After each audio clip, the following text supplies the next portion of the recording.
Set with your technology here? Or? Council, yes, Yeah, okay. Why don't you come up here? Can you do that from here? Or I don't have a clicker. so you want to do it from over there? Is that the idea? I guess so, yeah. Thank you. Okay. I'd like to welcome everybody to the Economic Development Committee meeting. I'm joined here by Councilor, the President Hudson, Councilor Majuk, Councilor Nave, and Councilor Paniagua. And we're here to discuss the battery energy storage project at 426 East Brighton Avenue. Before we get started, I know we have members of the public here. This is a public meeting. This isn't a public hearing. So this is the reason for this meeting is for the council and its deliberations to find out if we'll pass a special permit for this. So for this meeting anyways, we'll just entertain questions from the common councilors here. That will go to the person who's proposed the proposal, and we have our fire chief here too, and the codes directors here is, I believe, too. Okay, Jake is here. Okay, so why don't you start, Mr. Nolan? Council, my colleague has said he will click along. So why don't you come over here, sit right next to our fire chief here.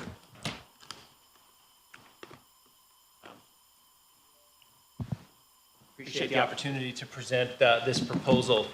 There we go. Yeah. My name is Terrence Nolan. I'm a senior project developer with a company, New Leaf Energy. We're based in Troy, New York, just due east of here. We are here to talk about a proposal for a battery energy storage system on 426 East Brighton. If I could ask some of the folks from my team who are here, we have all of our subject matter experts, including our fire safety personnel. If I could ask those folks just to introduce themselves, beginning with my colleague, Mike Schoffert. Mike Schoffert, New Leaf Energy civil engineer. Adam Fitchell, Marathon Engineering, we're site civil for the project. I'm Jack Bowski, I'm a senior consultant with Energy Safety Response Group. I did co-found the Okay, thank you. Thank you. That team consists of it's a multidisciplinary civil engineering, and as you heard, fire safety, which I think is the principal concern people ask questions about with respect to the project. We'll obviously talk about that, but I also want to have an opportunity to speak about the benefits of the project, why the project. So I'll just ask my colleague to hit the next slide. You can keep going until we get to the first. There we go. Very quickly on us, we've been permitting batteries in New York State for almost 10 years now. We've actually been in New York City where we've permitted multiple batteries. We have 3 batteries that have come online in Westchester. NYSERDA recently incentivized retail storage batteries for upstate New York, and we'll talk for a minute about why they're important for the grid. Thanks. So the quick overview of what these batteries are doing and why we believe the city of Syracuse, a city of this size, needs them is essentially what they're doing is they're charging. Right now, electricity use is essentially as you go. When you need to turn something on, you hope that there's a generation source that can provide that supply of energy. This is a mechanism to actually store energy so that in times of peak demand, when, for example, in the middle of August, when air conditions are blaring and offices are going and area industry is up and running, there's actually a residual or storage source of energy that can come online and provide additional generation to, in this case, the area's a significant section of Syracuse. Next slide. And what they're doing is they're offsetting the need for these types of plants to come online to provide that energy. So this is a peaker plant that is located on Bell Island Road.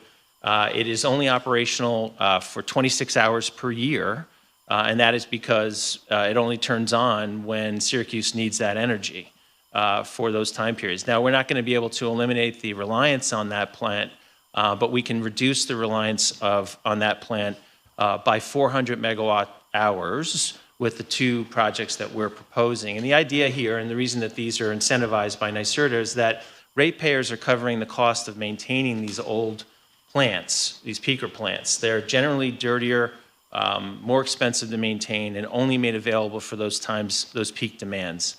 This is a way to provide a microgrid more locally in Syracuse and hopefully put that type of a plant out of business. Next slide. So this is an example of what a battery energy storage system looks like. This is the one that I referenced a minute ago that's in the county of Westchester, and it's in actually a village of Hawthorne. It's located in the back of a church parking lot in that case. It's operational.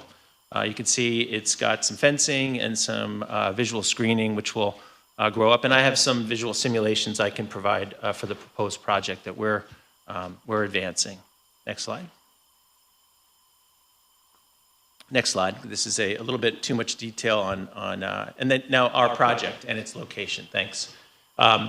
So you can see that we're located on East Brighton in a commercially zoned area. We're about a half mile away from the Rock Cut substation down further south where the 480, where the interchange is for the highway 481.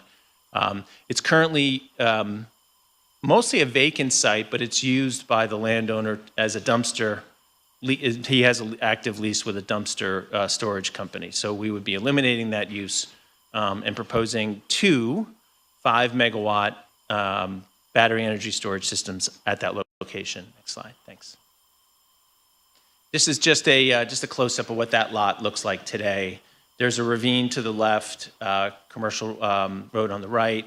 There is a substation directly next door. We're actually not plugging into that substation. That's a switching station for a higher voltage, but it gives you a sense of the kind of the character of that immediate spot. Of course, we've been in communication with folks in the area. We've been to 5, at this point, 5 public meetings. We had a special meeting at the Central Syracuse Baptist Church. We were on TNT. We presented at TNT South Side, TNT East Side, and have been to obviously a number of city council meetings, and so we realize that there are folks are here today who are concerned about the location of this site. The reason we think this is a good site is that it's not adjacent to any residential areas, and residential properties, and we can be clear about the fire safety piece in a minute.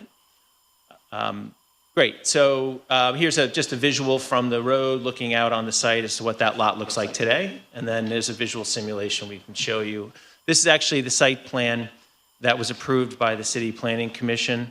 We're here today because we've made our way through the City Planning Commission. It's been found as a allowable use under the utility major provision in the zoning code.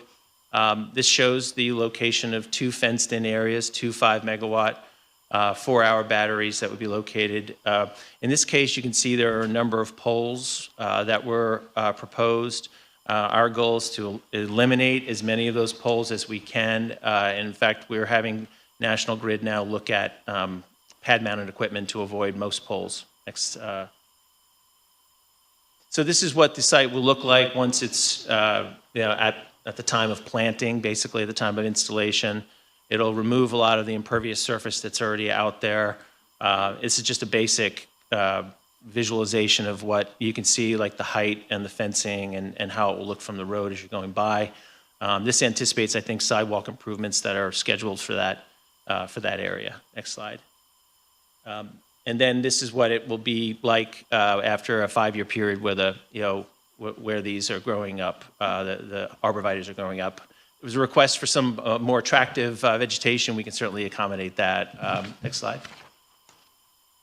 So again, why it makes sense. A couple things to know from the point of view of grid reliability, as well as sort of the efficiency I was talking about before, and then also financial benefits to residents from a ratepayer perspective. So we will be investing $1 million into the local substation, the Rock Cut substation. Substations around National Grid are in line for what's known as 3VO safety and reliability equipment. It's actually should be installed at all substations, and at the pace that National Grid is going, charging ratepayers, they're installing those. This will usher in our investment in 3VO safety equipment at that substation sooner than it would otherwise have been installed. And what 3VO is, and I'm not a utility engineer, but what I can tell you broadly is that 3VO engineering is essentially a series of trips and switches and safety equipment that will be installed in that substation, which really should be there anyway. Provides backup power, these two projects, for up to 10,000 residents for 4 hours. reduces that reliance on peaker plants, which I referenced, those streetscape improvements, and then we'll pay taxes to the city of Syracuse. We're open to a pilot if the city would prefer to do that through the IDA or any other mechanism. We've talked about also making some investments in parks and things like that for the city. And then just very quickly on how it can benefit ratepayers. So essentially, this project will contribute funding to what's known as the Energy Affordability Program. And under the Energy Affordability Program, you're automatically, if you're enrolled in HEAP, which many of you are familiar with, you will automatically be enrolled in the Energy Affordability Program. And then if you are in that program, you can get an additional electricity credit of up to $64 per month, not exclusively coming from our project, but our project contributes to that fund that provides those discounts. So there's a line of sight between this project and cost savings for residents. And the other thing too is it'll reduce the ultimate charge to ratepayers for things like the 3VO investments that need to happen in that substation and also maintaining that peaker plant. So these are all cost reduction measures that happen as a result of the project. Next slide. And then this just gives you a sense of the distribution network that the substation is connected to in the city of Syracuse. You can see it touches the south side and also the east side neighborhoods. Basically, the electrons that our batteries will be injecting into the grid are going to become available first to these areas, but also more broadly in the city of Syracuse, wherever need arises. But that is the local distribution network that we will be plugging into. Next slide. I'm going to ask my colleague, Adam, if you don't mind saying a few words about battery storage safety. Before we get to that, Mr. Sure. Nolan, I just want to ask a couple of questions. Proximity to nearby buildings, how close are you be to nearby buildings? Well, the nearest residence is, buildings you've asked Yes. for, yeah. The ST Foreign Auto property, I believe, is, do you happen to know, Mike, roughly? 75 feet?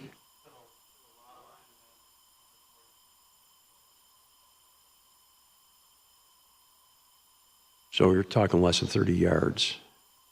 Yeah, or around 30 yards. Okay. What about toxic waste? I mean, how do you transport? Is there any toxic waste produced in this at all? There's nothing, there's no emissions coming out of this site whatsoever. What about material? That we're not. These are lithium iron batteries, and there are some materials in there that, cause the concern that comes up around safety, and I have my fire safety experts that can talk about that. Okay.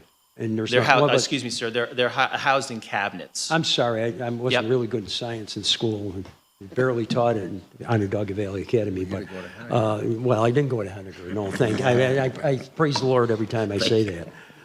But what about seepage and things like that in the groundwater? No, in fact, these are solid state batteries that mostly, there's going to be no emissions. They will be self-contained. I mean, the only thing that that you'll hear is there's an HVAC system connected to them, fans to keep them cool. But the chemistry and the science around lithium ion batteries has been around it's the state of the art. I actually saw Professor Quinn here from Syracuse University. He is involved in the Upstate Battery Engine Project, which researches cutting edge technology at Syracuse University around batteries. I'm sure he could talk about it. But we have lots of materials we can offer the council on the... And what about, like, a state agency monitors these facilities, or who monitors your facilities? Is it the DEC or what? There's a series of requirements under the Fire Code of New York State, which is to be adopted on January 1st, that the amendments related specifically to battery energy storage systems. Among them includes a 24/7 battery monitoring system. So these will be monitored off-site. If anything comes up, it'll trigger a flag for anything, any disruption in service, anything like that. Number one. Number two, there's a peer review committee of experts that NYSERDA insists review these plans prior to the actual construction, so that they conform with what the plans that were submitted to the not only conform to the plans that were submitted to the council and the planning commission, but also that those plans conform to the fire code. The peer review is all about plans, though. I mean, as far as they don't monitor how the plant operates or anything like that, or do they? The monitoring will be, there's going to be monitoring, which is going to be full 24/7 from off-site battery monitoring system. There will be witness testing with National Grid when it's actually constructed. We're also happy to work with the City of Codes to make sure that the city has a chance to inspect and the fire chief, fire department have a chance to inspect and approve the plans as they normally would, not only pre-construction, but post-construction. And somebody will be there around the clock? This is not going to be a site where there's a person around the clock. It's fenced off. It would be like any other piece of electrical infrastructure that is monitored from off-site. Okay, we'll go to the energy storage, but I wanted to get with the chief too at some point, so if you... But can I ask one Sure, quick sure, question when we're President. talking about the fire? Because I'm going to bring this up again because I brought it up last week. There was an incident in Oneida with lithium battery on a school bus, and it took the fire department quite a while to put that fire out.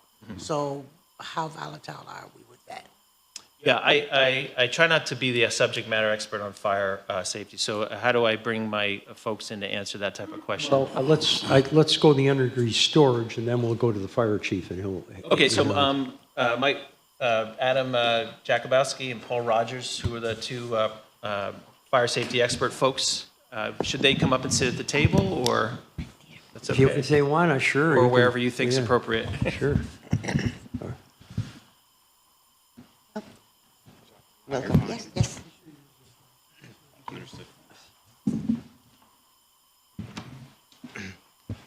Council members, good morning. Morning. So essentially, the slide behind us is pretty dense with information, and the goal here isn't to go through every item there. What this... Oh, is that better? Yes. All right.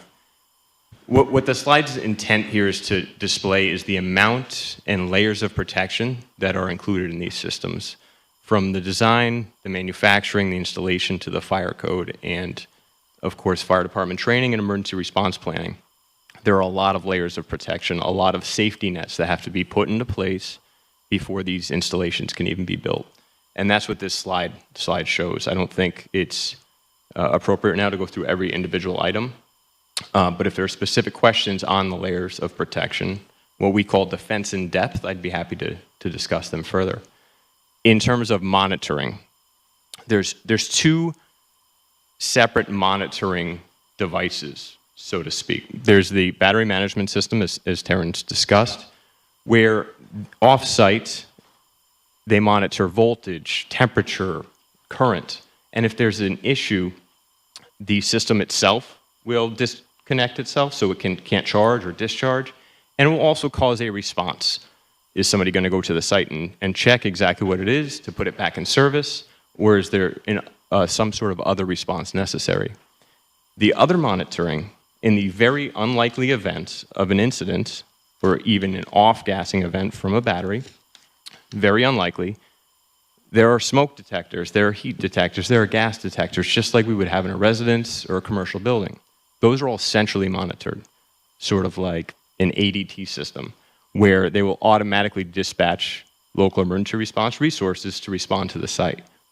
And that response will be in conjunction with whoever is monitoring the system remotely.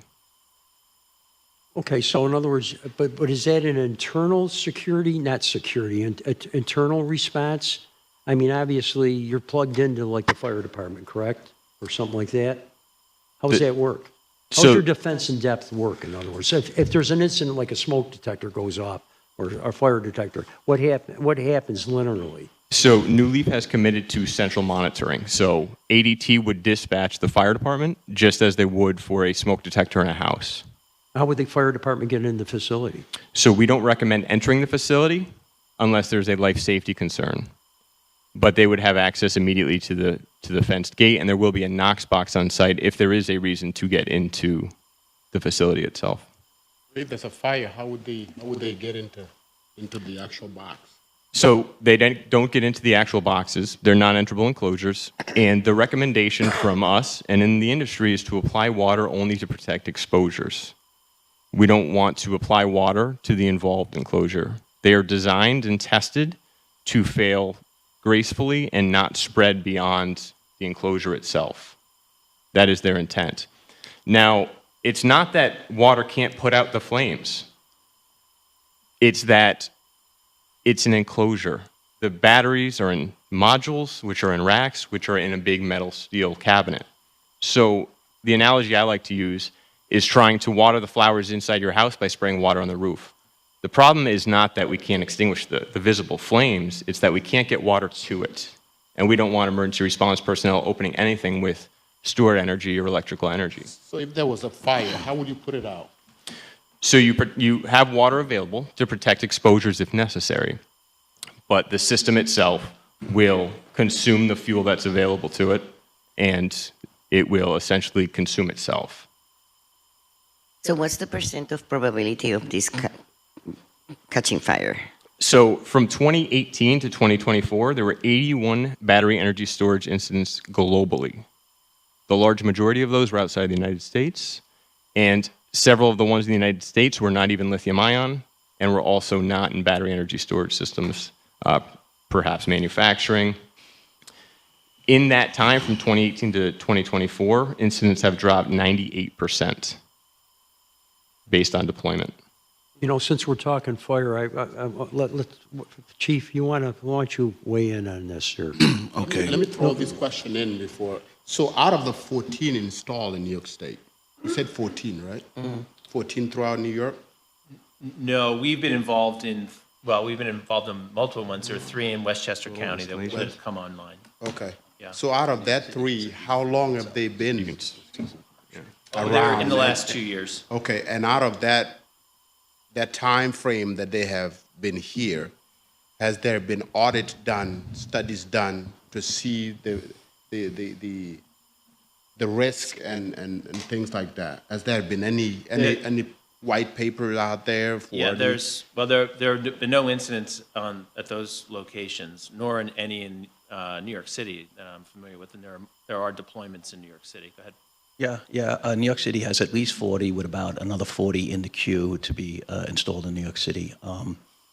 I do want to give the chief an opportunity to speak, but I do want to also talk about defense in depth and what was done in New York City and how it aligns with the state code today. New York City right now has no incidents that have taken place, and as I said, there's about approximately 40. A little bit about my background. I worked in the New York City Fire Department, where I was a lieutenant in the hazardous material world. I worked on these battery energy stores starting in 2013. During that particular time, the codes and standards were not robust.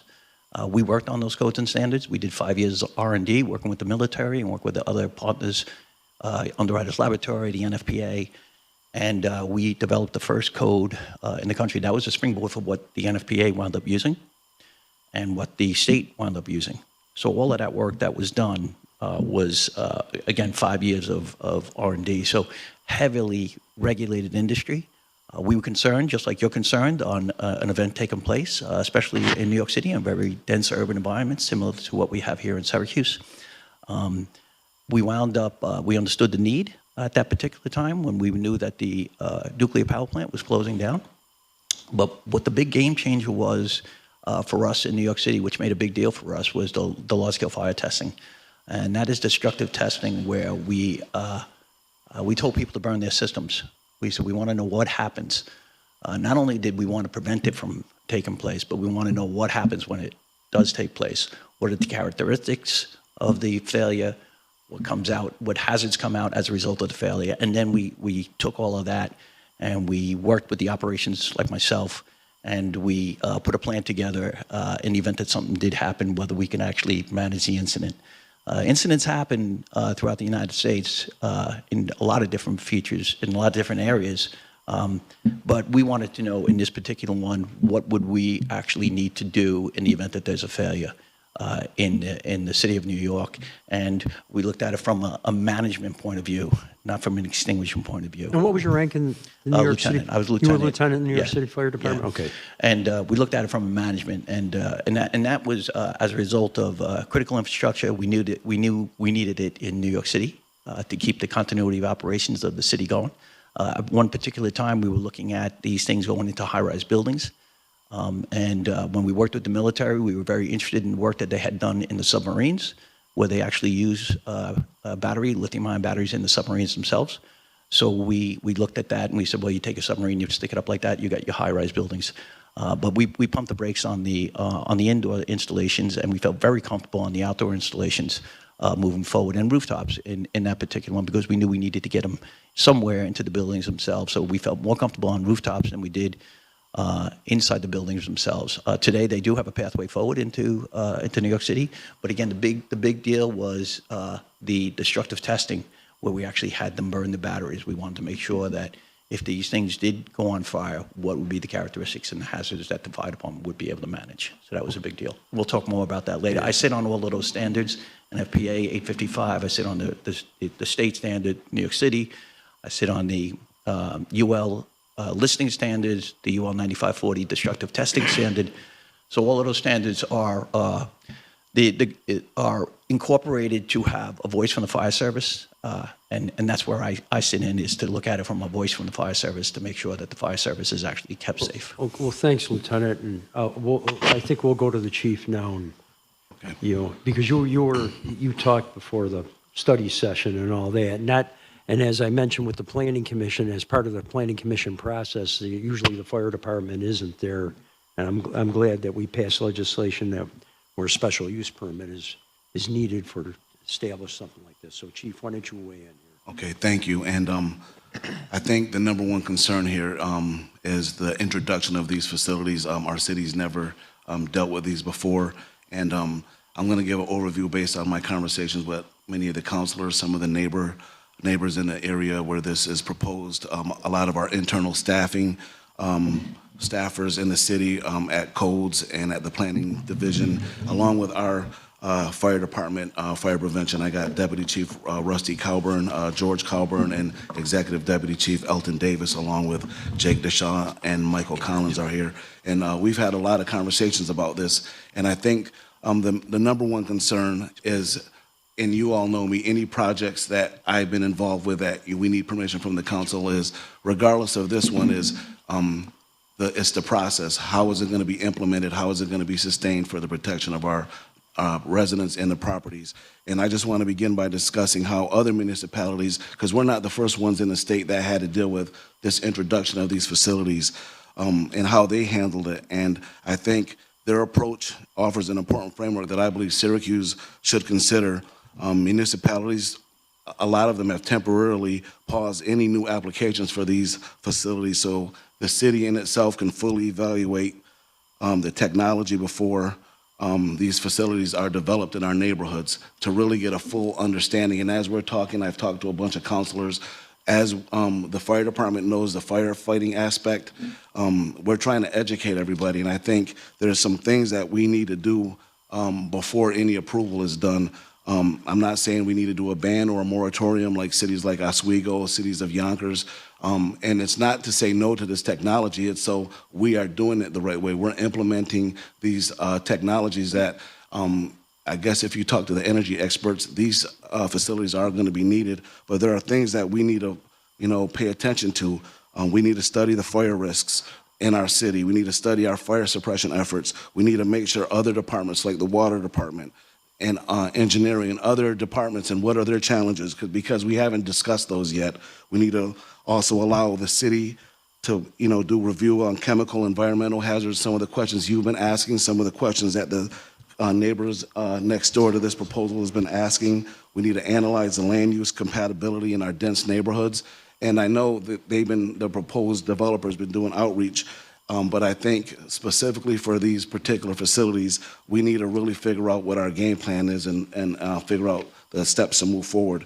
Because the messaging, throughout the state it's clear it's not rejecting this technology. It's making sure that we get the safety standards right before we engage in these large-scale installations in it before they're placed in our neighborhoods. So I believe we would benefit from a similar type of process because a lot of places like Yonkers, I talked to the fire chief in Oswego, who they do have a moratorium right now, and they have dense neighborhoods.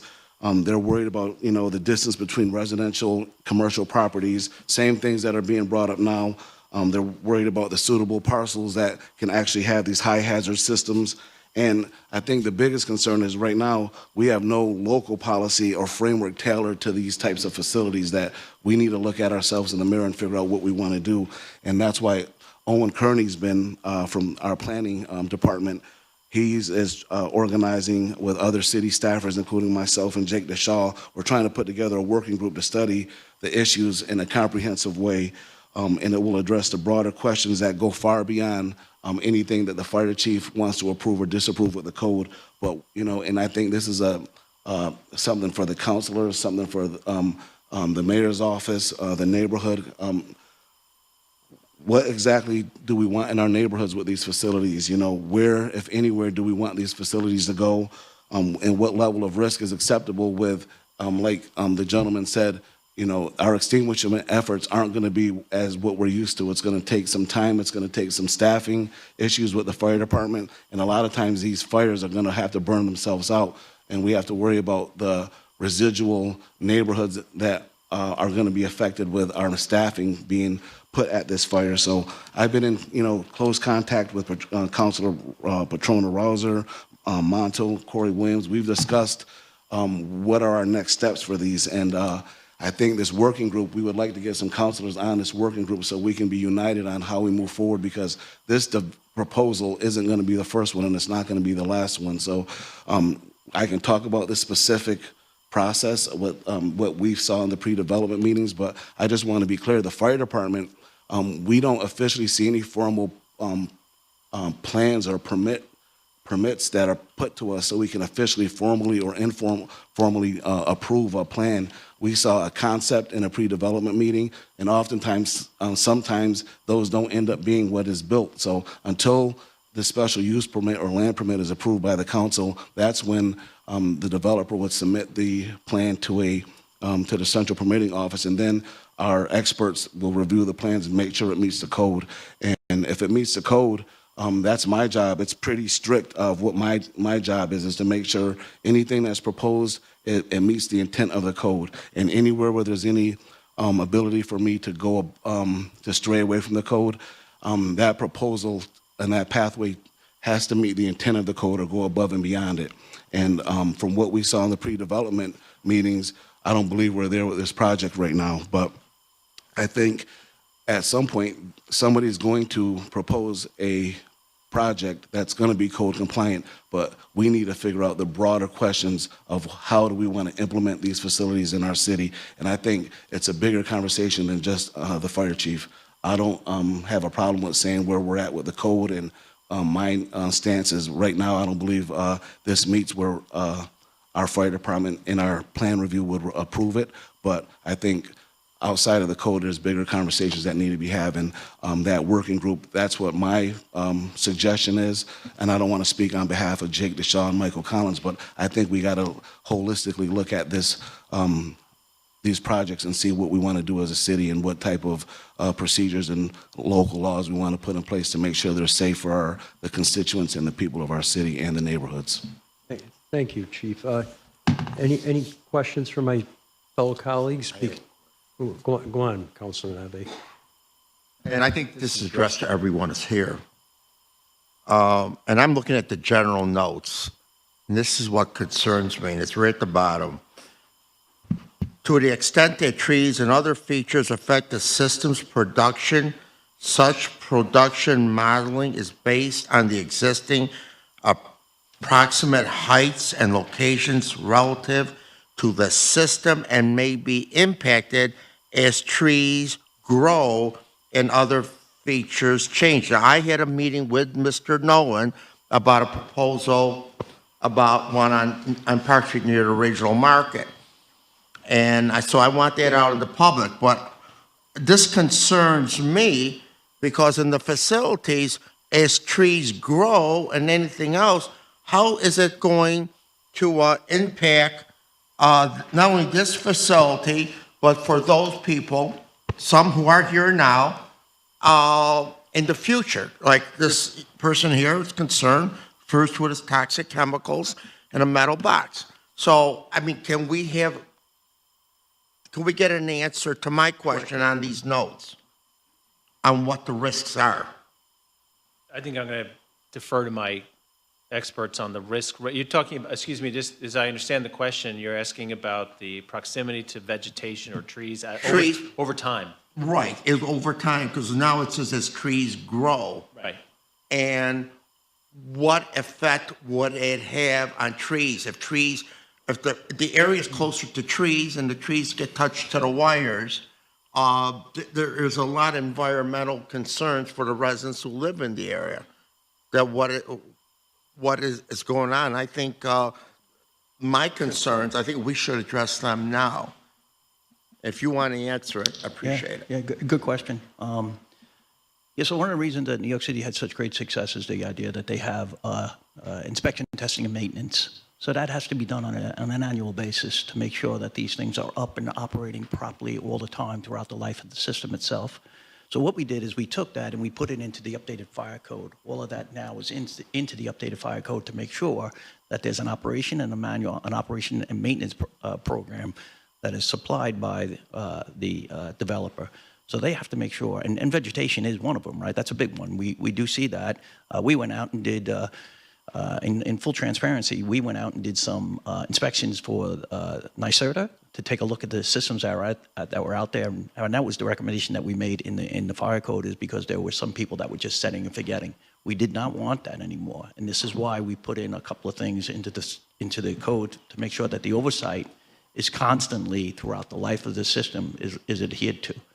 So we wanted to make sure that there is someone, a point of contact for the fire service. New York City has this thing called the Certificate of Fitness program, where they have a group of people. They have to have at least 4 people on the site, and not constantly. They have to be available for the fire service, and that's what we did in the fire code, is to make sure that the fire department has a reach back number in the event that something takes place, and if the fire department need them, they can actually show up within a 4-hour time. Well, I appreciate that, but my concern is, in all due respect, and that's fine, but we have to look within our own community, our own concerns.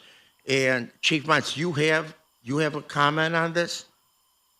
As far as, can you just clarify what On your this question is? and what the gentleman, Lieutenant, your counterpart has said? As far as what, Counselor? You have a further comment Toxic chemical. about the toxic chemicals, what I've just addressed, maybe growing of trees, because and I do respect you, what goes on in New York City, but we are densely populated here, you know, so I want to talk about more of, not what goes on in New York City, respectfully, but what goes on within our own neighborhoods, because this is in proximity to our neighborhoods. I think, Counselor, I think the main issue is all this is new information, right? We're talking about environmental concerns, different toxic, and you're asking how that's going to interact with the greenery and shrubbery and trees and different types of environmental parts of this particular project. And that's why I recommend that, you know, and I talked to Councilor Hogan about it, answering all those questions right now. I don't have those answers about environmental concerns, and we need to get people that are experts to make sure that they guide us with these environmental concerns that you're asking. I can talk about some of the fire risks, the hazards that we're gonna face, that our firefighters are gonna face. I can talk about that all day, but as we get into environmental risks with these facilities, and this is, I'll go back to other cities have already been through this, and you know, they actually contracted and put an RFP out to have somebody come and evaluate all this, a third party to help us, guide us to figure out what we want to do and get all these answers.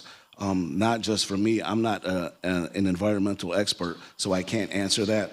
I know that when these fires burn, it's going to create toxic fumes, gases, all those things that happen in regular fires. These are a little bit different, but to your specific question, I think we need to get the right people at the table to answer these questions so we're all educated and we're all on the same page about what we're doing with this process for the next steps. And I don't know if this is an appropriate, I don't know if anybody here can answer these questions, but I know Commissioner Collins is here, and he might have some other conversations that he has to discuss I about think this. I agree with the chief here. I think there's a couple of questions. First of all, and you've been very eloquent as far as like, this is a new technology, and basically for us as a city, we have to deal with it, but we currently don't have a plan, basically, to deal with it, correct? Yes. And I think maybe a collaboration with you and the codes director, where I know you guys work together all the time, as far as that goes, is a big step forward. But, you know, I read in the Times just the other day that the needs, electrical needs of this country are going to be tenfold down the road with all these data centers and all that is happening. So we also have another, I believe, I know we have a planning commission member here, but I know there's another proposal for Erie Boulevard West for another company. So I think there's two questions, Mike, if you could answer. One, are you in agreement with the chief and me about that there should be some sort of collaborative effort so we have some sort of plan going forward, a vehicle going forward?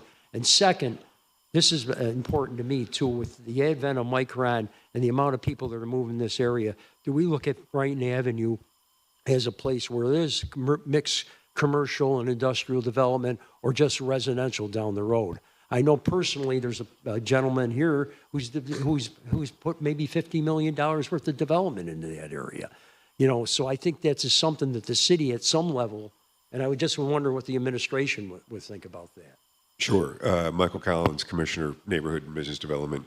To address the second question, I can answer a little bit quicker, and that's that, you know, Brighton, as you look at it, certainly in the area that this proposed project is already mixed zoned throughout, and there's not, as we see the types of development that will be proposed for that, we expect that it would stay largely as diverse as it is right now.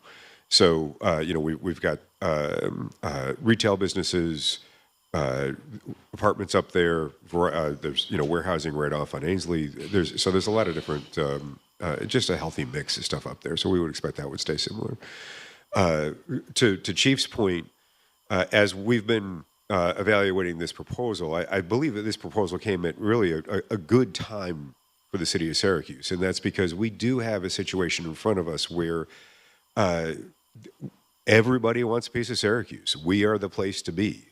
And so we are consistently looking at how do we grow in a way that is healthy, that is welcoming, and that respects what we already have. And that's why we did the updated zoning code in 2023. That's why we keep bringing amendments to you on an annual basis to that code. But also when you look at what we do through across all of our departments with a collaboration, as these different things come in, this is why Chief Davis's team that evaluates this sits directly next to our permits team, which is directly next to our zoning team, because it needs to be a collaborative effort to look at that. To that end, I have asked Deputy Commissioner Owen Kearney, Deputy Commissioner of Planning and Sustainability, that he pulled together, as exactly as Chief said, all of the different experts that we have in the city on what does this look like going forward. My grave concern is exactly what you raised earlier about the fact that our generation and our transmission is not going to grow at anywhere near the rate that the community is going to grow. It's not working out that way. So we need to find other situations, or we need to find other ways to address the issue. So we have neighbors that feel safe, but also have electricity when there's peak demand. And so what this project does is it spurred us to be able to say, so what does that look like in a healthy way? And so Owen's going to lead that team for us and be able to make sure that we've got all the experts coming together, recognizing that there is change that needs to happen. We do need to find a way to be able to address these shortcomings in the grid, but we need to do it in a way that's safe. So as far as urgency goes, what do you perceive that? I mean, This is urgent for us. We do believe that with the amount of growth that we keep. So think about this month. Many of us were just at the closing over at for East Adams Phase 1. Syracuse Developmental Center, the financial closing, I said the groundbreaking yesterday. The financial closing for Syracuse Developmental Center is about to happen. That's another very large project. We've got the financial closing for Phase 2 for East Adams that's about to happen, as is Eastwood Heights.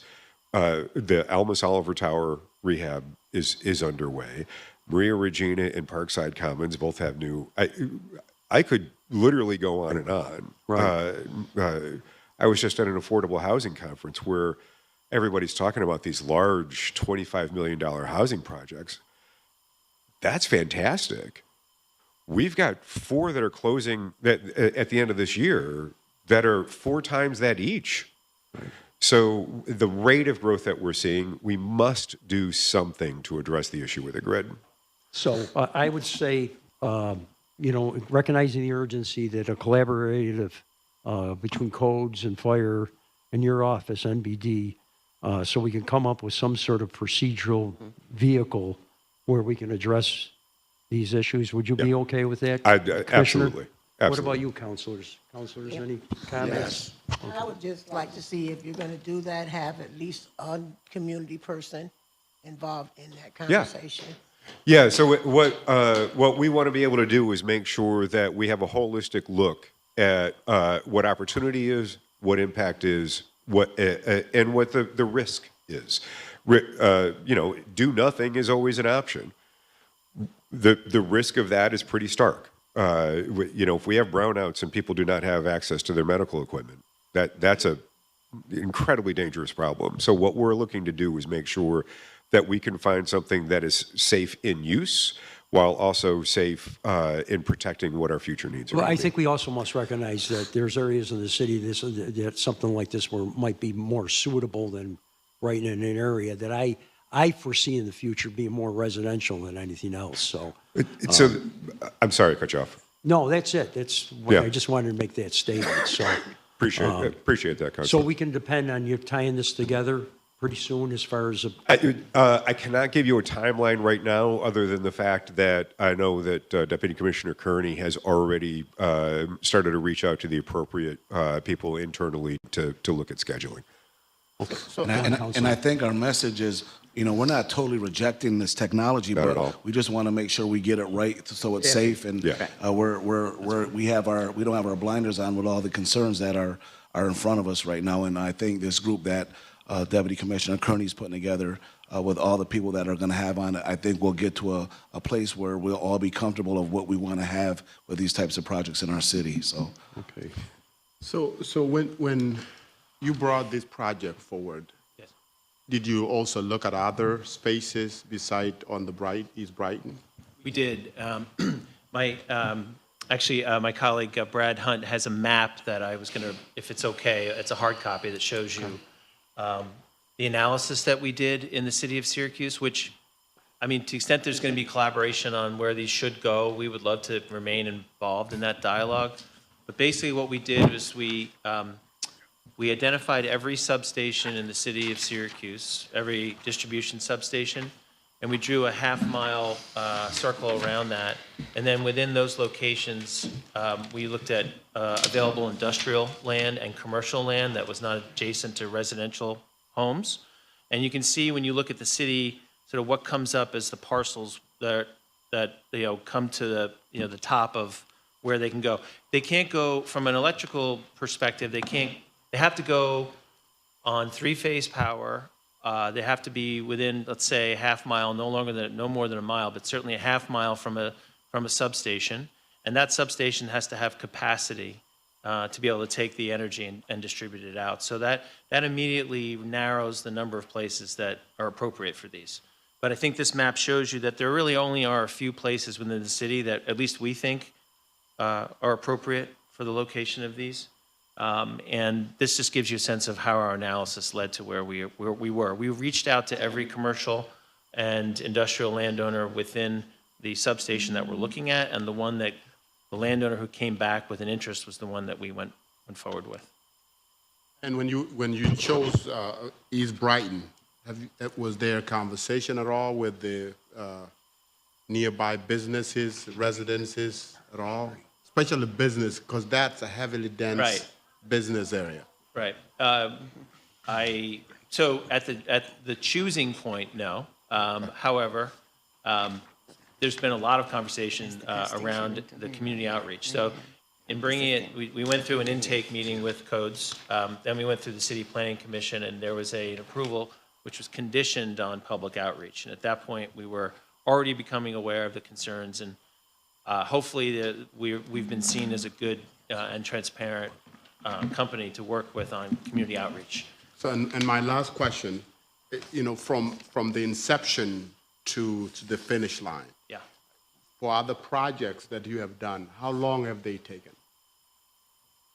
Well, from the point of origination of the project to the point where it gets turned on, it can be 4 years. 4 years? Yep. So I guess as you can see here, this is, we don't have the mechanism around regulation Yes. internal as a city, and I think that's what you are hearing from this body Yes. and from the chief as well. Yeah. I'm wondering that with 4 years that Commissioner Collin, where did he go? Commissioner Collin, I think with the time frame to be able to develop a plan to manage these things. Yeah. We should be able to have enough time to do this, because to what everybody has echoed earlier, right? It's important to know that this is the future, right? And we Yes. don't want to get left behind. I know there's tons of risk, but this is the future, and we gotta figure something out, or otherwise we're gonna get left behind, and we don't want to get left behind, right? So how quickly do we get this plan going so we don't miss out on opportunity like this? So it's a great question because of the fact that I asked Deputy Commissioner Kearney to look at this just very recently, and he is now starting to pull people together. I am wary to offer a time frame until we've pulled people together that are able to tell us exactly all of the different things that we feel that we need to evaluate and what it takes to access the information to do that. So what my promise to you is that we're on it already. So this is already underway, and we will work to be very efficient with it. What that timeline looks like, it's honestly with the holiday in front of me, it's going to be some weeks before I can get back to you and say I expect within 90 days, within 180 days, we're going to have something really, really solid for you. I can't reasonably predict that at the moment. But it is absolutely priority for us because as continued projects come forward, one of the things that we have to, any project needs to do, residential or otherwise, is demonstrate to National Grid how much electricity it's going to draw. And National Grid's got to take a look at how much capacity does the substation that serves that parcel, how much capacity does that substation have? And we have already run into some situations where when they model how much electricity it's going to draw, my understanding is that they have to be extremely conservative. So they have to put the biggest number possible out there.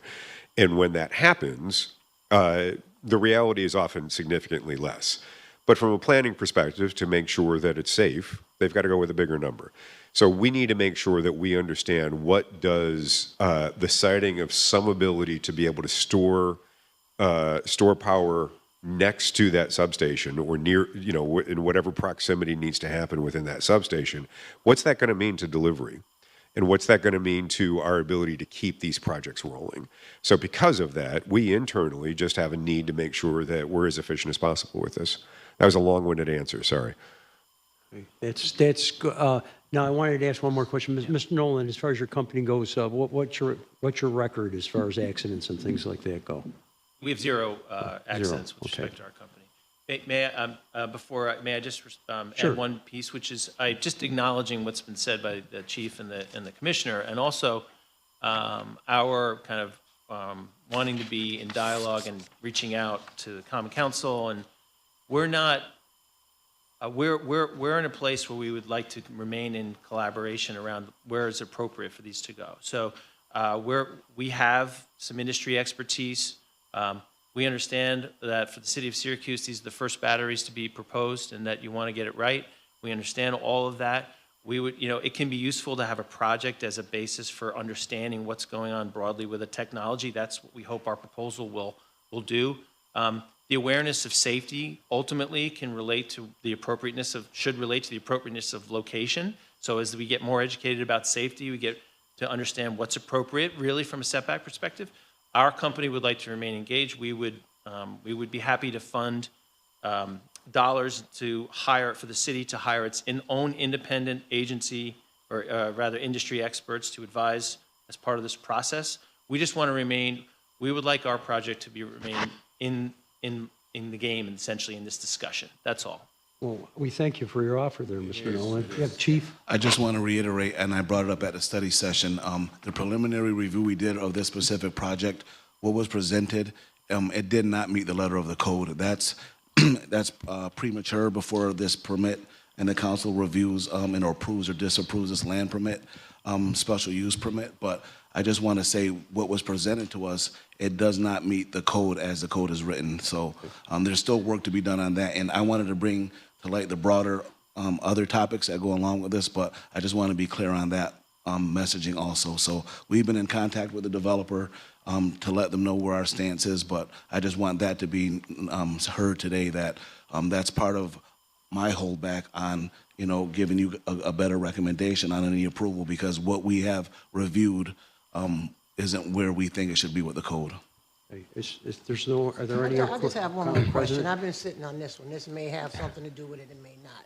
So when we talk about the substations, we know that National Grid has raised their rates and stuff because they have to do upgrades to the substations. How much is this going to take from that, and how much is this going to add to that? This will replace what is otherwise a $1 million investment in that substation with so our company is part of the project. We would be financing that, and it would not fall in the back of ratepayers, which is how they would otherwise cover the cost of that.